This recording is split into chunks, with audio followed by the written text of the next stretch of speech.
Good evening, everyone, and greetings here from Elisa Kulma, Elisa's flagship store here in the center of Helsinki. My name's William Hammersley. I'm Elisa's startup lead. I'm going to be your host for this evening, and from me to everyone of you online, a really warm welcome to this official SLUSH side event.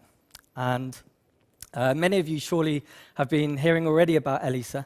For those who haven't, we're a Finnish market leader in telecommunications and digital services. And in Elisa, we're always pushing the boundaries for technology innovation. Just one example is even happening here where I'm standing in Elisa Kulma today, just 2 hours ago. Elisa and its partners, Nokia, Elisa, and Qualcomm announced they have achieved the world's fastest 5G speeds on a commercial network by delivering 8 gigabits per second for the first time ever. And further, Elisa demonstrated on live the world's first new 5G services utilizing this new speed level. We have Finland's very own Mr. Antti Lepasti from Vertical Hobby. Let's check out the introduction for Antti. Introducing Finland's very own Mr. Antti Lepasti, founder and CEO of Vertical Hobby. Antti has been developing drones since 2006 and has been creating his own servers to monitor and control drones. Antti has been building an extensive network of drone professionals and manufacturers and is truly a technical wizard on all things aerial. Well, my passion for drones have been for a long time already. I started with model airplanes like when I was a little kid, like 14, 16 years old. And then I started model airplanes, radio control airplanes. And then I started my company in 2006, which already started doing drones at that time. They were just for research purposes at first. And now that the drones can achieve really amazing things, and I've been always technology-oriented person, so I love experimenting with new things with the new technology. Well, Vertical Hobby was originally distributed, and we distributed to different shops in Finland new hobby stuff like electric engines and batteries, which were a big new thing in 2006 when we started. But these days we are more into industrial drones, big drones for heavy use like firefighting and search and rescue and agriculture work and so on. I think the most important sustainability problems that we can solve with drones are firefighting and agriculture these days. Firefighting is of forest fires and fires in general are biggest source of carbon or CO2 emissions these days. Over 33% of the emissions comes from fires. And if we can use a newer technology to fight the fires more efficiently, we can really make a big impact on CO2 emissions. Well, this is the Valkyra QL1500 hybrid. So it can run both on gas and on battery, but mostly it runs on the gas engine. And the reason why it's using the engine is to have it longer flight times for it. This can fly 100 minutes, and this can take 20 kilos payload. So, which is not possible yet with just an electric or batteries. Well, my vision for the Vertical Hobby's future is that we will be the key player in industrial drones in Finland, and I hope the industrial drone market will rise in Finland and in Europe. The industrial drone market in Asia is already much bigger than it is in Finland. It's I would say like Asia is like about 4 or 5 years ahead of Europe these days. They use a lot of agricultural drones, firefighting drones, drone deliveries, and all kind of stuff, which that's just starting here in Europe. And I hope we will reach that point in Finland or in Europe fast. Awesome. So very welcome here, Antti. It's great to have you. Oh, thank you. and thank you for having me. It's a great chance for us. So the original plan on the accelerator was actually to have the emergency drone delivery of a defibrillator. So what happened to this, and what are you developing now? Well, we started this with Helsinki University Hospital, which was just a wrong client for this purpose. We should have discussed this with emergency services.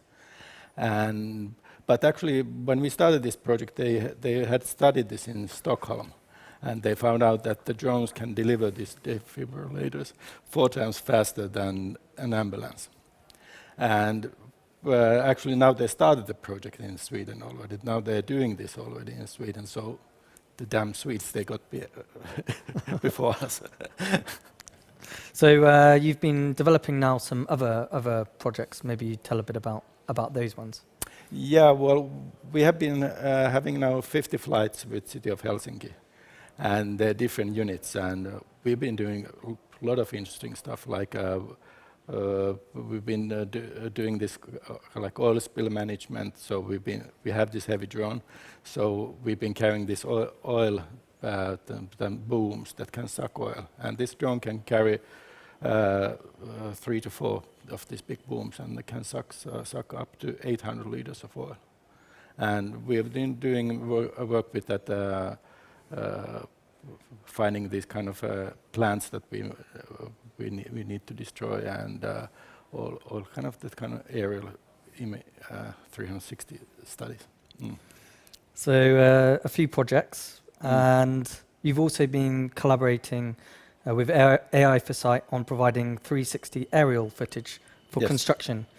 Could you tell us more about this, and where do you see this as having the most potential for success?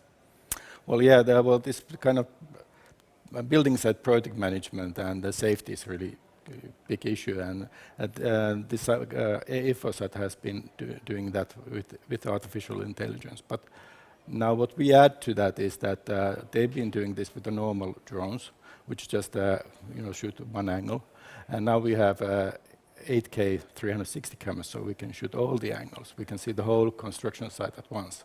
Plus, we have live 5G connection from the drone, so you can see that online or immediately that site. So no need to put that on a memory card and move to a laptop, download to the customer, and so on. So that everything is very streamlined this way. And can you explain how these projects are addressing sustainability problems? Well, this is like we have been doing a lot of projects now with which I have been normally doing with manned flying, and also we are addressing many of those kind of issues that like with agriculture and where the drones can be much more efficient. So yes, there are a lot of things where, and especially like fighting forest fires and that kind of stuff, where drones can help. So we can do a big impact on the sustainability with drones. And working under these new conditions of the pandemic, how has it been? How's it been working under these new conditions? Well, first it was difficult because actually first what we started this project was that we were supposed to give this kind of situational awareness and these first responders in big events. So, and that project was of course halted because there's no big events because of the coronavirus.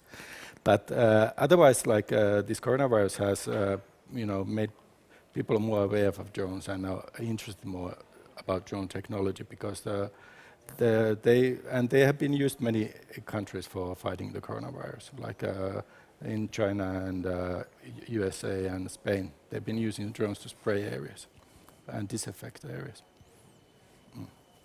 Okay, and again, like if there are questions coming online, happy to include those. So same question as we were asking from Thuk. How do you think this will all end? So like what gives you confidence? What makes you doubt? Will there be the goal is to find the customers and to scale some new service. So like what's your gut feeling? Is it going to be boom or bust? How's it going to be at the end? Well, it's definitely going to be a boom. And it also already has been a boom in Asia and Middle East. And we are a little behind of the, the use of technology, but we have really good infrastructure for like 5G networks are much better here than in most part of Asia.